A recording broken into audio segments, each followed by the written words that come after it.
about some plants with my friends.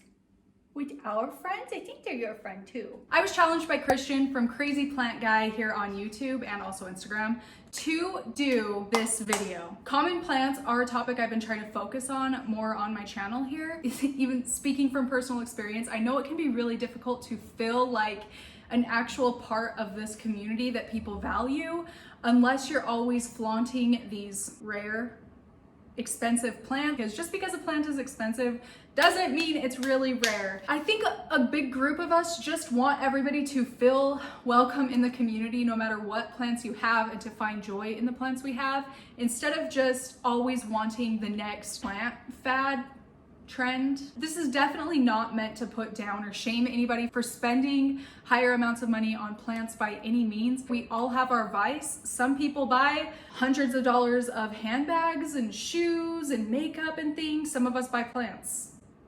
I'm definitely not shaming anybody for how they choose to spend their money. Even the less expensive, more common plants are beautiful and give you equal permission and access to be a part of this community if you choose to. So don't let what plants you have in your collection hold you back or make you feel bad compared to another person. Anyway, that was my spiel for the video. Now I'm going to be showing you my top 5 favorite, all-time favorite common houseplants.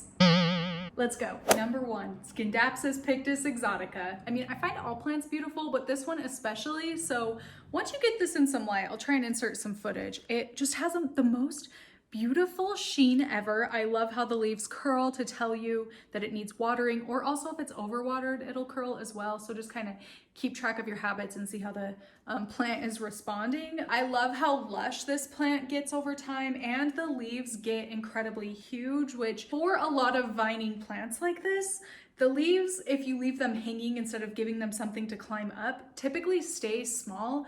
But with this plant, I mean, you can see they get quite big even if the plant just hangs. Fills in very nicely, super, super pretty, and I love it a lot. The contrast on the leaves is just amazing. I don't have a negative thing to say about this plant, I don't think. Oh, there's some yellow leaves. This plant is pretty easy to find locally where I live, so I can find it at big box stores and also like smaller, more boutique type plant shops. But if you can't find it locally where you live, then you could check online on a Facebook buy sell trade group, put that you're searching for this plant. Somebody is bound to have it for sale. Or on Etsy, I think I've seen it for sale for very reasonably priced. But yeah, this guy is pretty common, pretty easy to come by, especially if you're like open to this or the Argyris variety. So Scindapsus Pictus Exotica. This one weighs a lot. Next on the list is good old Monstera deliciosa. I think this is a plant that gets a lot of people interested in keeping houseplants because, I mean, are you kidding me? So beautiful. It just really looks good no matter where you put it.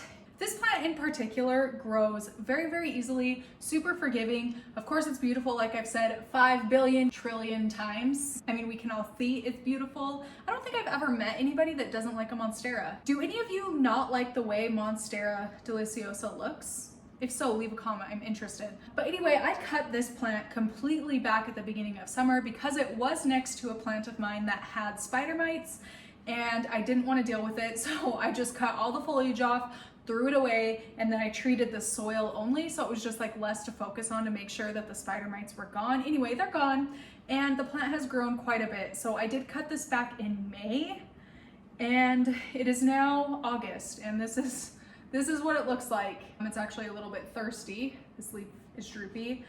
This is a plant that's very, very easy to share. You can take cuttings from this plant and propagate it pretty much any way, in water, in soil, in moss. It's going to propagate pretty easily as long as you're giving the plant enough light. So that's why I think this one is a really excellent common plant that I recommend to people and I really love because it's so much fun to share plants. And if somebody has this plant, they can very easily take a cutting from it and share with you. I'm not saying to go to random people on social media or Instagram and ask for cuttings because I know a lot of people find that extremely rude.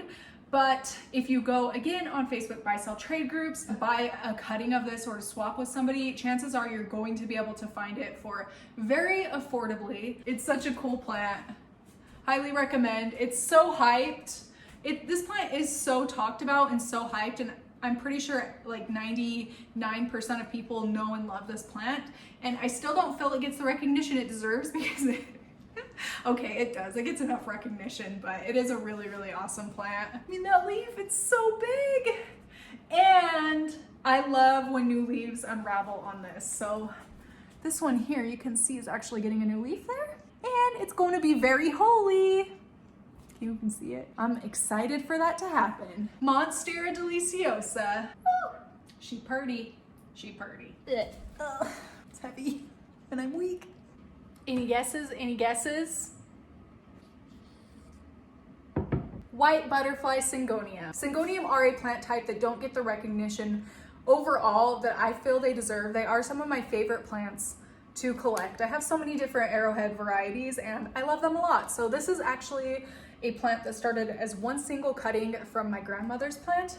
A long time ago, the leaves were about this size and there were only 3 of them, and now it has just popped off. I've taken a lot of cuttings from this as well to share with people. Excited to see where this ends up. Anyway, this is a white butterfly Syngonium, and not only is this variety the easiest to care for in my experience, I think it's really beautiful, and I love the growth pattern of Syngoniums. That's what actually makes me love them the most, is the way they kind of get these long branch things as they mature. They're just kind of weird shaped, and they'll kind of just fill in wherever they possibly can. And again, this is a plant that's pretty forgiving. So my number one tip for Syngonium care is to be careful of overwatering. That's the easiest way to kill a Syngonium, is by overwatering them, letting them sit somewhere wet for too long. So basically though, this plant is pretty vocal in that it doesn't droop as dramatically as say like a peace lily droops when it's thirsty, but you will definitely notice some like added flexibility in the leaves. Here's an example. This leaf usually like stands like this. It's just a little bit more, I hate the word flaccid, but it is a bit more flaccid than the rest of them. I don't know what other word I can use. Bendy. And look, this is actually really cool. I'm so excited. One of my leaves has a little bit of dark variegation on it, right there. Albo Syngoniums are really popular and hyped up. But you know what? You will be able to find a white butterfly or like jade Syngonium where you live. They're super, super easy to come by, propagate in water, especially like a charm. If you know a friend that has one, maybe ask if they'd be interested in swapping, or go to a Facebook buy sell trade group / Etsy. You should be able to find this plant very easily and affordably. But check like your local Walmart, Smith's, Home Depot, Lowe's, plant shops. Honestly, I'd be willing to bet one of them has it. And I love how they move. Kind of a stupid reason to love a plant, but I don't know, when like when the air conditioner comes on and blows near this one, I love how it moves. Random, but true. You guys didn't think I'd do a video about my top 5 favorite common plants of all time without talking about good old golden pothos, did ya? I really struggle deciding which one my top favorite one is between this and the Scindapsus pictus. It goes back and forth all the time, but I love this plant. I think it's so beautiful. The variegation on it really glows. So forgiving, fast growing. Anything from low light on up to direct light, it's going to be just fine as long as you let it acclimate a little bit. Grows really fast, propagate it in pretty much any way. My arm's getting tired. Yeah, this is a plant I really love to share, and especially to start people off, like beginners especially, but this is a plant you're going to be able to find. I'm sure everybody already knows this one, but I couldn't do this video of my top 5 favorite common plants without talking about this one. I love it a lot. You can really neglect this plant and it'll be fine for a while, like, and that's why it's so common. It's just so easy to take care of. People don't often kill this one, so there's like more in circulation, I guess. I don't know, that's one of the reasons I feel common plants are so common, is they aren't finicky about their care, and little Miss Golden Pothos here is not finicky in the slightest. It grew up here like this all on its own. So cool, I love it. Okay, Golden Pothos, throwing this out there, this is random side note. I go plant shopping and there's always a Golden Pothos available at pretty much anywhere that sells plants. If they don't have Golden Pothos, that's really confusing to me.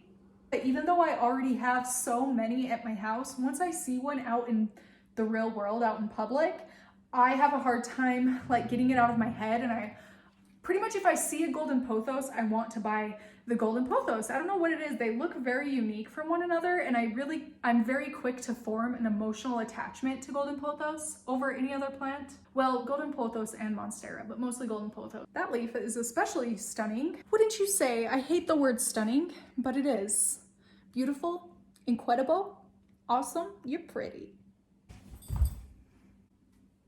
Peace lily. They're also called spathiphyllum, but this is mine. I love it a lot. It's a little bit imperfect. It gets some brown edges here and there, but that's fine. It doesn't really bother me. This is a plant I feel you literally can find no matter where you live. And even though this isn't a plant that I would want to have a whole bunch of them all over my house, like I like different varieties of them, but I wouldn't necessarily buy the same variety over and over because it is a little bit more finicky. I think they are so beautiful. This one especially has just gotten massive, fills in the room really, really well. And my trick for taking care of these, although maybe don't take my advice because it might lead to root rot, although I've never had that issue, and that's how I've cared for this since the beginning of time that I've had it, is I keep the pot with the drainage hole in a bowl, and I'll just fill the bowl up with water and it can suck up what it wants as it needs, because these are divas. If you forget to water them for a little bit too long, you can water it and bring it back, but if you wait too long once it's drooped like that, then the plant is going to die pretty quickly. So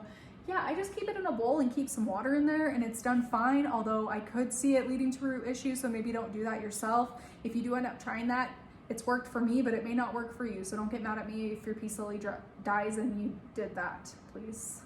Quite a bit of a different shape than a lot of other plants, and I do love it so much. I think it's beautiful, very easy to come by, and that's really all I can say about it.